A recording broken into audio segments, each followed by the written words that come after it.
Көмек керек болып жатыр. Өзіміз табатын түріміз жоқ. Қытайдағы sofu.com сайтында Қазақстан неге Қытайға қосылу керек деген мақаланы шығарған авторын тауып, Қазақ Республикасының прокуратура және ұлттық қауіпсіздік комитетіне шағымданып сотқа бермекшіміз. Келешекте ол азамат, Қытайдың азаматы болсын, кім болса да Қазақстанға келемейтіндығы.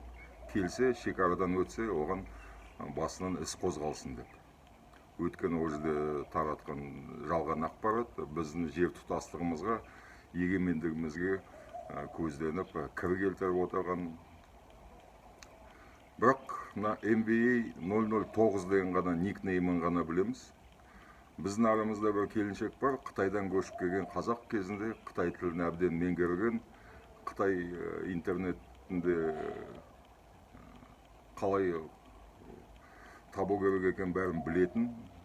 Сол 2 күн болды, іздеп, әлі таппай жатыр. Жаңағы іздеу сөзімен, жаңағы MBA 009 деген никнеймнің атынан ешқандай басқа мәлімет шықпай жатыр. Жаңағы sofu.com сайтына ғана енгізген мақаласынан басқа ештеңе басқа ешқайда жазбаған сияқты. Бірақ табуы жалпы мүмкін деп ойлаймыз. Оған көмек керек. Қытай тілін меңгерген, білетін басқа Қазақстан азаматтары қосылса, осы іздеуге қатысса, мүмкін шығар аты жөні, суреті, қай жерде істейді, саясаттанушы ма, тілші ма, кім екенін. Бірақ осы 2 күн ішінде әлі табылған жоқ. Тек қана никнеймі ғана бар, ол никнейм ешқандай ештеңе деректерге шығармайды.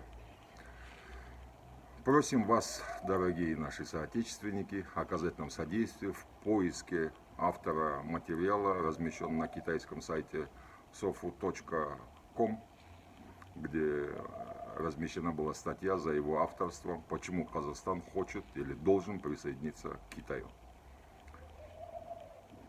Мы подрядили на поиски этого человека, автора этого материала, нашу гражданку, единомышленницу, которая когда-то вернулась с Китая, отлично владеет кантонским диалектом, когда-то была гражданка Китая, этническая казашка.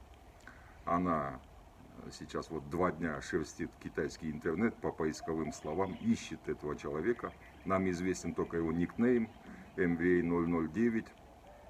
По этому ключевому слову запросы в поисковиках китайских ничего на него не выходит, ни место работы, ни его имя, фамилия, никакие другие данные, кто он, неизвестно, журналист, политолог, государственный служащий, блогер, нет никаких сведений, вот как в воду канул.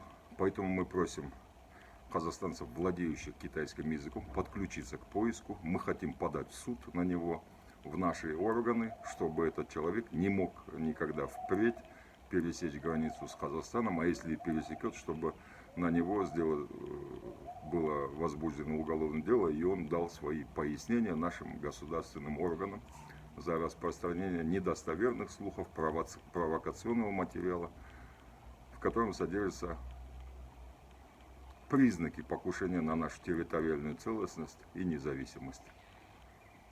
Если таковые люди есть, кто может подключиться на Қытай тілін білетін қазақтар, пожалуйста, пишите. Под данным видео размещаю свой мобильный телефон. По WhatsApp можете связаться. Мы будем признательны за любую помощь.